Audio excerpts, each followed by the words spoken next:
sempre falo quando vou nesses lugares falar sobre jornalismo alternativo, porque eu trabalho numa rádio comunitária, né, que eu digo, né, eu dou uma notícia na Rádio Campeche, que é escutada por, sei lá, 3.000 pessoas, aí vem a NSC de noite, dá uma notícia com um outro teor, daquela mesma notícia, ele atinge 7 milhões de pessoas, né? Qual é o meu, qual é a minha força?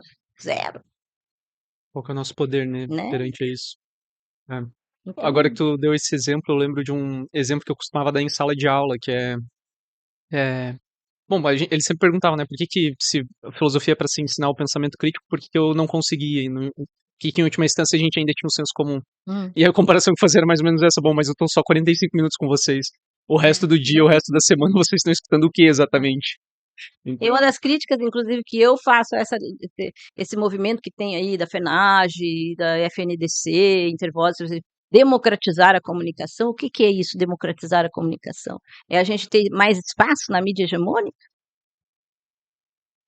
Quanto de o que espaço? que é esse movimento? Desculpa. É um movimento que tem aí de democratização da mídia, que eu também não entendo o que que se quer dizer com isso. Democratizar significa o quê? A gente ter mais espaço ali, mais mulheres, mais negros, mais LGBT, né?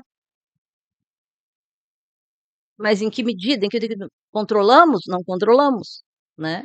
Pegar hoje as novelas da Rede Globo, nunca teve tantas pessoas negras na novela da Rede Globo. Isso muda, aquilo muda de alguma maneira a realidade do país, ou essa realidade da luta que a gente tem que travar contra o capitalismo? Não.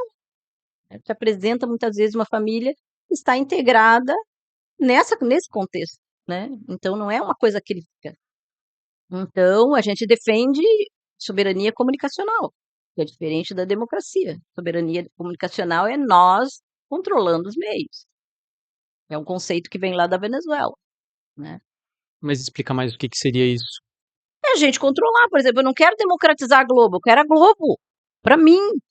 Eu digo para mim, para os trabalhadores, né? Vamos nós aqui controlar a Globo. Tem que ser uma TV pública, entendeu? Tem o controle dos trabalhadores. Porque aí sim eu vou ver como é que eu vou dar, como é que vai ser feito esse espaço para todas essas formas de luta, etc, etc. Como é, por exemplo, a Telesur na Venezuela, né? Aí vamos ter, é outra editoria, é outra coisa. Agora, eu querer democracia na Globo, qual é o meu poder? Entendeu?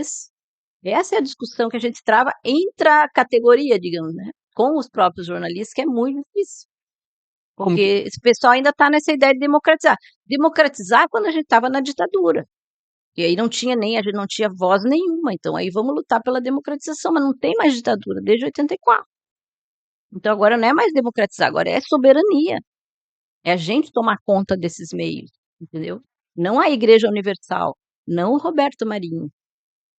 E nós temos, infelizmente, um presidente que é o Lula, está aí mais de 20 anos, né, entre os vários governos, e que não criou uma TV controlada pelos trabalhadores, por exemplo.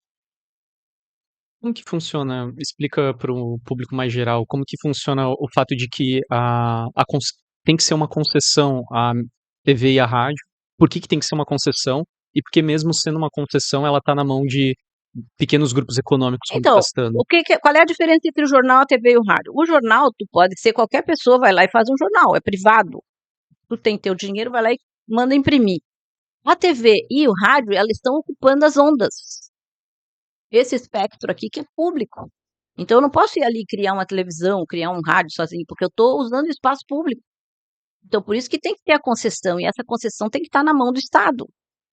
O que que acontece? O Estado dá concessão para essas pessoas.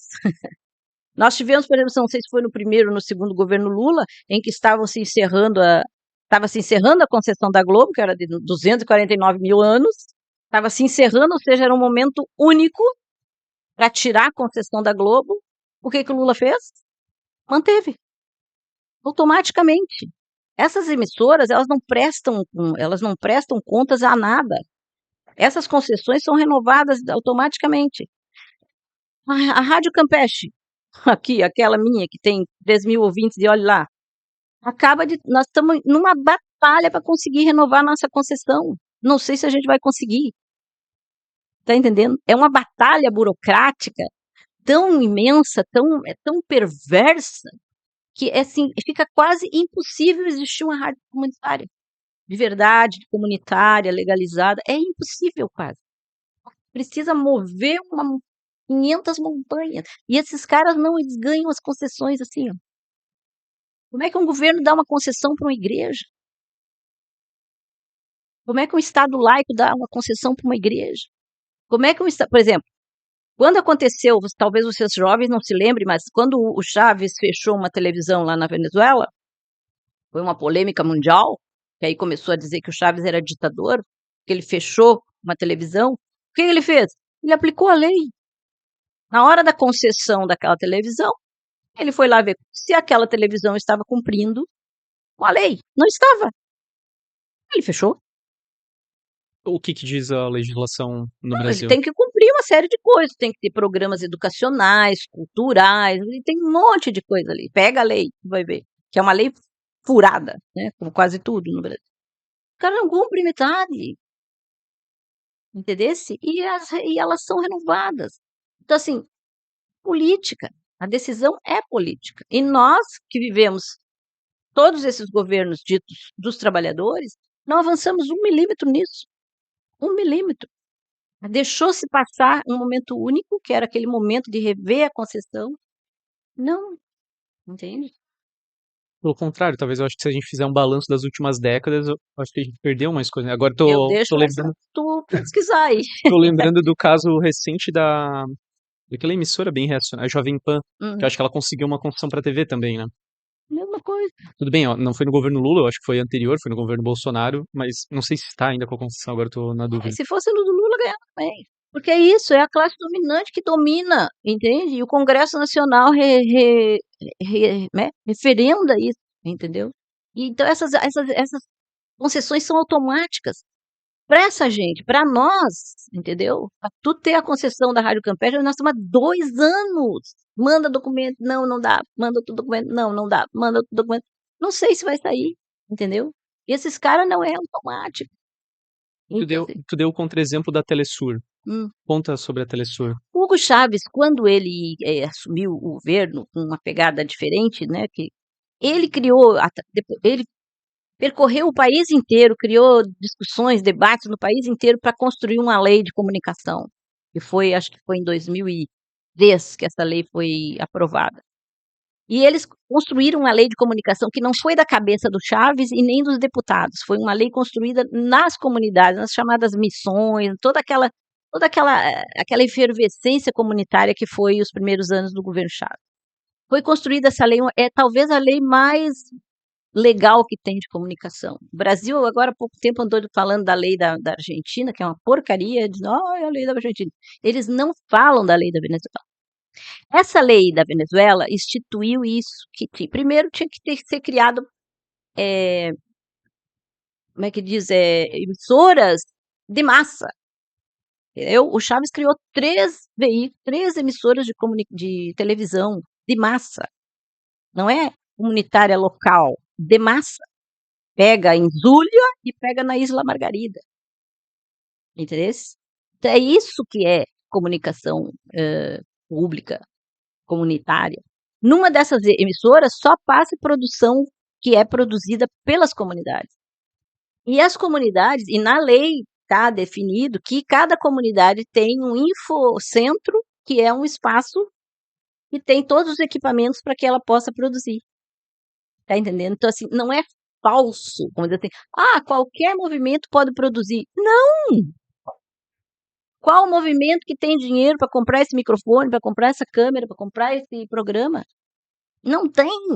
Lá na Venezuela, eles têm os equipamentos públicos. Tá ligado? Então tem a rádio, tem a televisão, então tem uma série de coisas que foram é toda uma atmosfera comunicacional pública que foi criada, que está toda estabelecida em lei, entendeu? Que é outra lógica. A própria Telesur, ela é criada para quê? Para mostrar a América Latina. Então, assim, só produção latino-americana, entendesse? Assim, é uma coisa fabulosa. E isso não é noticiado, isso não é dito, isso é escondido. Nunca. A voz no deserto falando sobre a lei Resort, desde o começo, fui eu. Muito poucas vezes fui chamada para explicar o que é essa lei, e as pessoas simplesmente não querem saber, entendeu? Porque, claro, é outra lógica, fica quase incognoscível, né, para quem vive no sistema capitalista, que as coisas acontecem assim. Para se entender essa lógica comunitária, né. Claro, a Venezuela de hoje não é mais a mesma daquele período, né, já mudou muita coisa e tal, mas os canais continuam lá, as produções comunitárias continuam lá. Se tu liga a Telesur, tu vai ver essas produções, né, então são produções que são realizadas lá numa comunidadezinha, lá nas montanhas, que passa em nível nacional, entendeu? Não é eu lá na Rádio Campeche falando para 30 pessoas, é em nível nacional. Essa é a lógica comunitária pública que a gente tinha que ter no Brasil em 15, 16 anos de Partido dos Trabalhadores. E o Partido dos Trabalhadores nunca tocou na comunicação, nunca.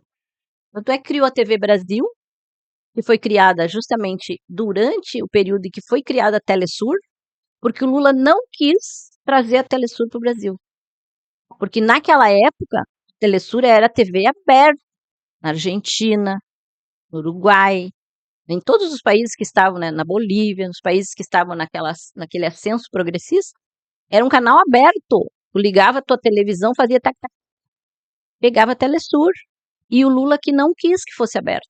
Então, só quem tinha satélite é que podia pegar a Telesur, ou seja, já fechou tudo para nós. Quem é que tem satélite, né? E depois nem as operadoras, né, NET, não sei o quê, quando tinha aquelas TVs por cabo, também não colocava a Telesur, porque politicamente não era interessante.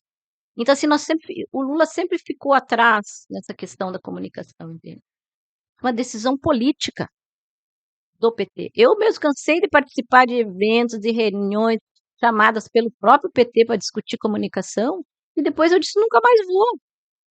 Tudo que se fala, nada acontece.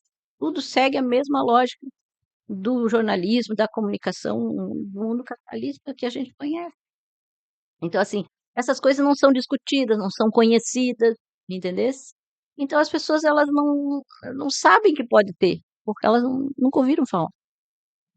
Isso existiu na Venezuela durante muitos anos, ainda tem, com a outra pegada, agora inclusive com esse bloqueio lá, a coisa deve estar pior, não sei como é que está, tem que saber.